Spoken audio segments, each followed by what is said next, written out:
Et ass de gréste Kontingent den d'Lëtzebauier Armeezanter dem Ufang vun den 90er Joren op Missioun an d'Ausland schickt. Ja, sogar de gréste je am Kader vun engem NATO-Ersatz. De Moie Frey hu 27 Soldaten den Findeldirektiun Rumänie verlos. Do werte se eischchte Ploton während gut 4 Meint an Operationioen agebonne ginn fir d NATO-Ostflank ze sicheren, an een Aufschreckungssignal u Russland ze schicken. De Jean Ries erklärt.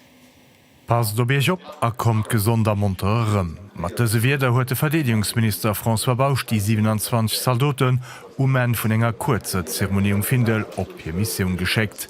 An engem 1600 Mannstärke multinationale Bataillon ënner franzéschem Lied ass d'Aufgab klar definiiert, dafir sorgen, dat de Frieden und der NATO-Ostflank fir ëmmer etetaléiert bleibt.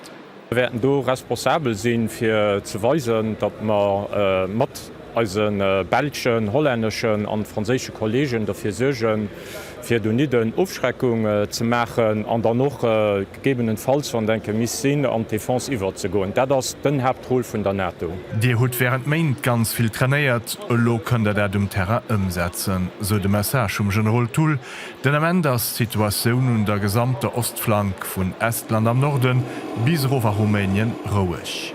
Die Hauptmission besteht daran, dass doch dann ruhig bleibt. Und dafür brauche ich eine Präsenz, für zu weisen, dass die Predators für die KU und das ist genau das, was wir am Gang sind, nicht zu machen. Der letzte Reconnaissance-Peloton geht mit offenen Händen empfangen. Präsenz von den NATO-Truppen geht als starkes Zeichen von Solidarität gesehen.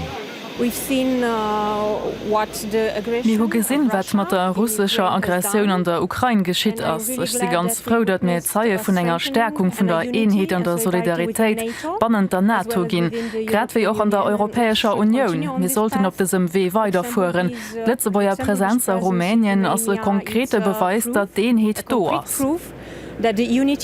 Mat Sägerpark sind die 27 Soldaten géng halverning de moiene Wort vum Belschen Afen net Gang, dee vun engem Belsch Lëtzebauier Ekipage pilotéiert gouf.